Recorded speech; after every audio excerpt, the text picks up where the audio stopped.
Thank you, thank you, thank you, thank you, Rev.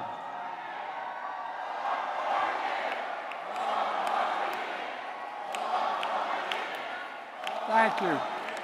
Thank you, thank you, thank you. Please, have a seat.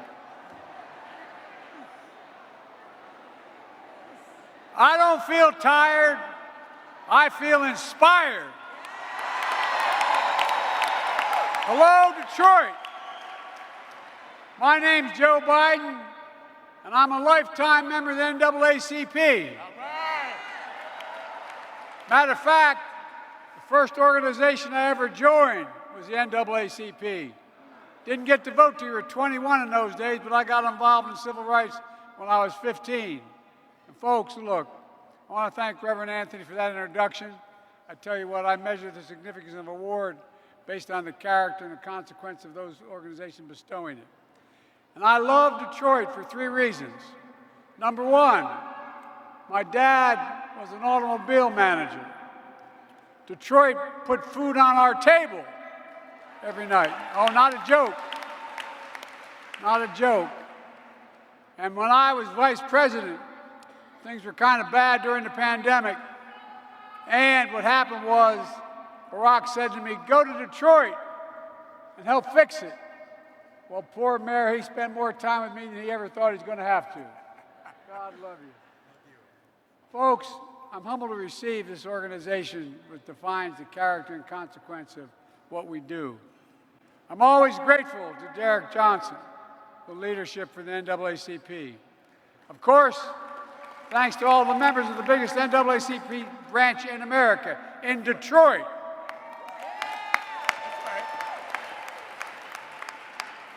And it's great to see so many friends, including Debbie Stabenow.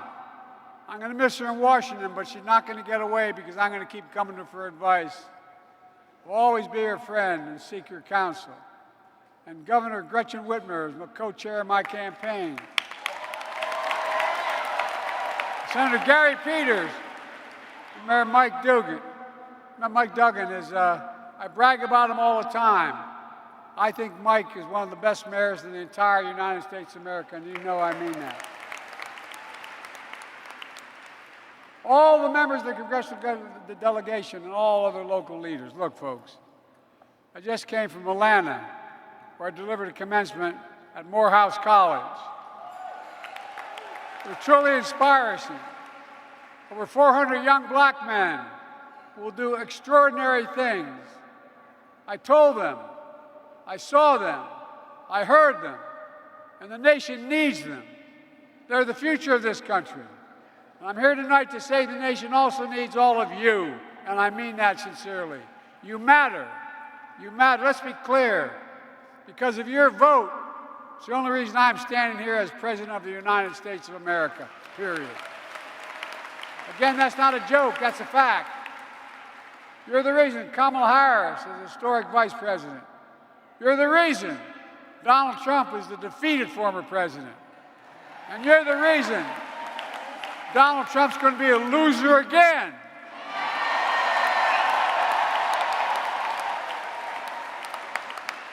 You place enormous faith in me.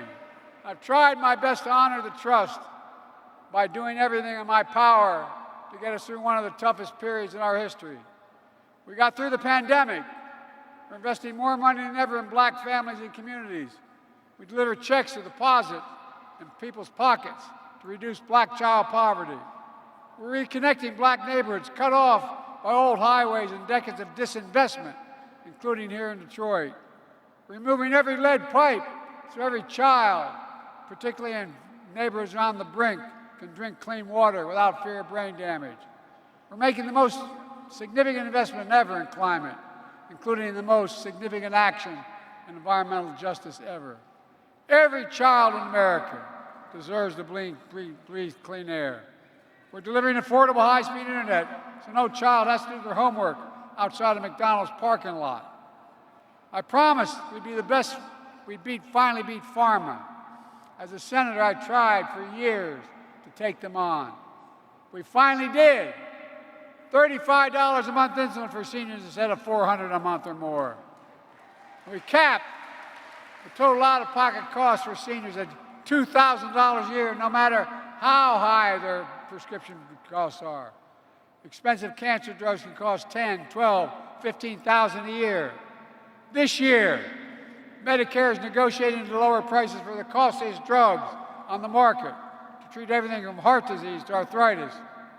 These reforms not only save people money in their lives, it saves the taxpayer $160 billion because Medicare doesn't have to pay those exorbitant prices. On my watch, more Black Americans have health insurance than ever in all of history. I protected and expanded the Affordable Care Act, saving millions of families $800,000 in premium, $8,000 a year in premium. My administration has taken the most significant action to provide student debt relief ever. Over 4.5 million Americans, includes a significant number of Black borrowers, have their debts wiped out. And incidentally, it helps grow the economy. And I'm not finished yet. We're investing a record $16 billion in HBCUs. $16 billion. More than ever, because you're critical to our nation's growth and the opportunities for African American women and men. We're increasing access to capital, to start business, and loans to buy homes. We're cracking down on corporate landlords who keep rents down. Our policies are resulting in historic lows of Black unemployment. Black small businesses are starting up at the fastest rate they have in 30 years. We're opening the doors to generational wealth. In fact, the racial wealth gap is its lowest level in 20 years. But there's much more to do. I kept another commitment to appoint the first Black woman to the Supreme Court of the United States of America. It matters. It matters. Her name is Justice Ketanji Brown Jackson. By the way, I've appointed more Black women to the Federal Circuit Courts of Appeal than every other president in American history combined. People are now realizing how critical those Supreme Court appointments are. Overall, I've appointed nearly 200 judges to the federal bench. We passed the most significant gun safety law in decades, and I will not stop until I once again am able to ban assault weapons in America. But folks, all that progress is at risk.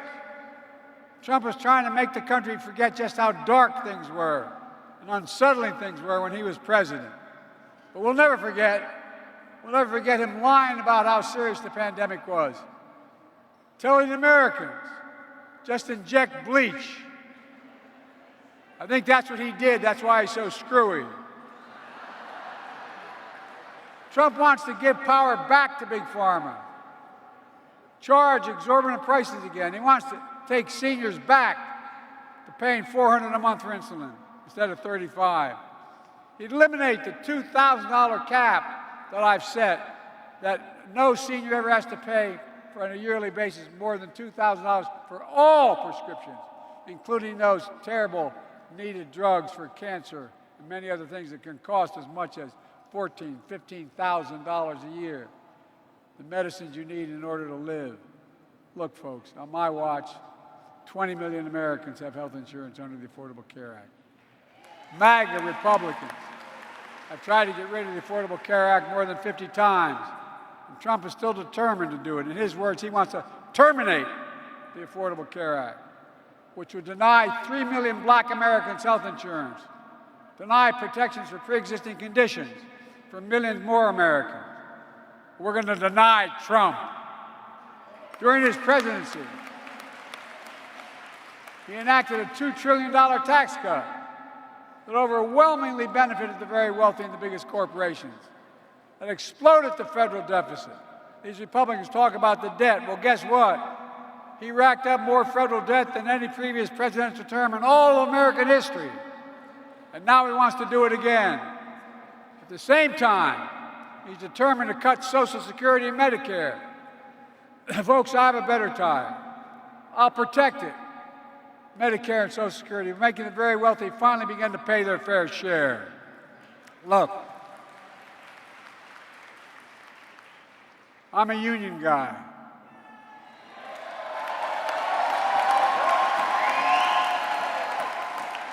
I want to remind everybody, Wall Street didn't build America, the middle class built America.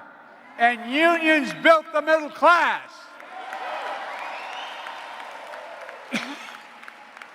I walked the picket line with union workers here in Michigan. At the same time, Trump went to a non-union shop to show his disrespect for union workers. He brags about getting Roe v. Wade overturned. He not only denies reproductive freedom, but worsens the mortality rate for black moms who are nearly 3 times more likely to die from pregnancy complications than a white woman. Trump openly encourages voter suppression and election subversion. He and his MAGA extremists gutted affirmative action. Let me ask you, if he's reelected, who do you think he'll put on a Supreme Court? You think he'll put anybody who has a brain?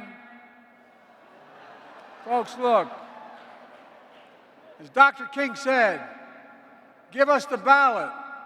We'll put judges on the bench who will judge justly and do mercy. Re-elect Kamala and me and the Democratic Congress, and we will help the NAACP. We will sign the John Lewis Voting Rights Act, the Freedom to Vote Act, and make Roe v. Wade the law of the land again. Look, the values of diversity, equity, and inclusion are the core strength of America. That's why I'm proud to have the most diverse administration in history, to tap into the full talents of our country. I promised you when I was president, I would have an administration that looked like America. We have more African Americans, we have more women, we have more minorities in our administration than any other administration in all of history. That's why we're doing so damn well.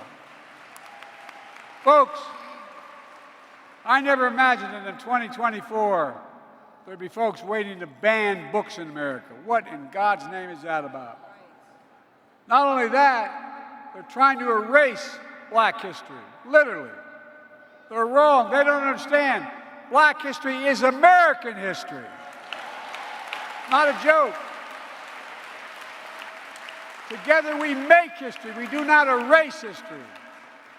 But folks, the threat that Trump poses is greater in his second term than the first. It's clear that when he lost in 2020, and I mean this sincerely, something snapped in Trump. He just can't accept he lost, and he lost it. That's why on January 6th, what happened? Every legal avenue Trump tried to challenge the election failed, so it unleashed an insurrection. And now he's running again. He's not only obsessed about losing 2020, he's clearly unhinged. Just listen to him. He calls the insurrectionists who stormed Capitol Hill patriots. He says if reelected, he wants, quote, every one of them pardoned. Let me ask you, what do you think he would have done on January the 6th if black Americans had stormed the Capitol? No, I'm serious. What do you think? I can only imagine. This time he's telling people, he's being more honest. He said, I'll be a dictator on day one. Asked if he thought violence would occur if he lost, he said, quote, it depends.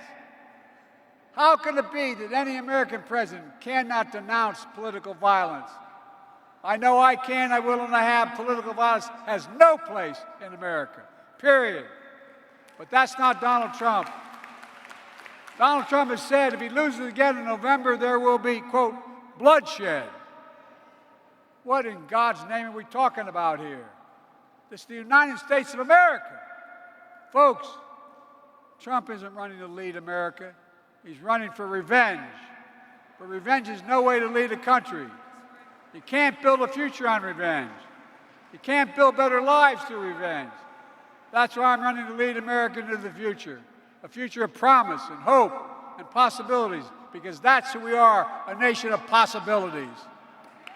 Look, folks, let me close with this. On Friday, I joined the NAACP at the National Museum of African American History and Culture in Washington. We honored the 70th anniversary of Brown versus the Board of Education. I spent time with the plaintiffs and their families in the Oval Office of the White House. I also met with members of the Little Rock Nine. 1 year after Brown versus Board, Vivian Malone and James Hood reached the doors of the University of Alabama.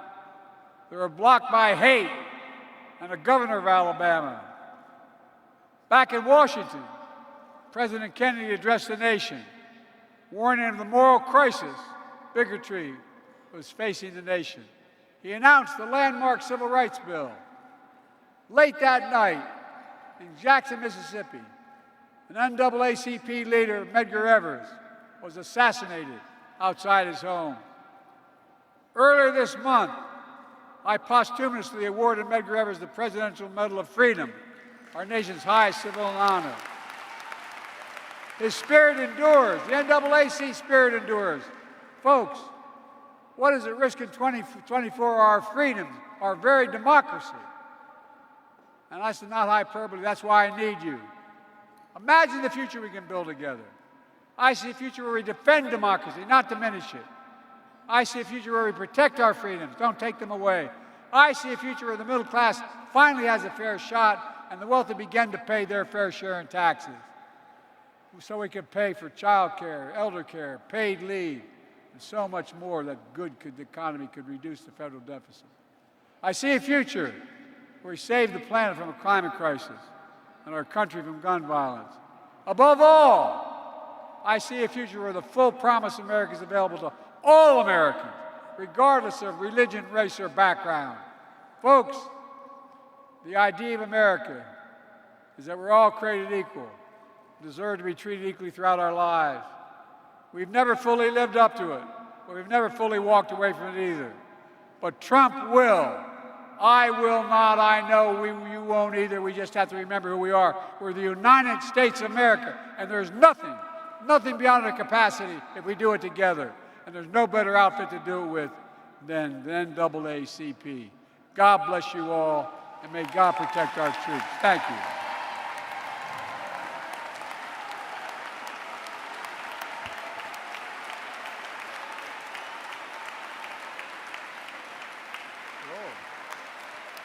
Ladies and gentlemen, presenting the James Weldon Johnson Lifetime Achievement Award to President Joseph R. Biden. Let us march on till victory is won. Folks, I'm going to say one more thing.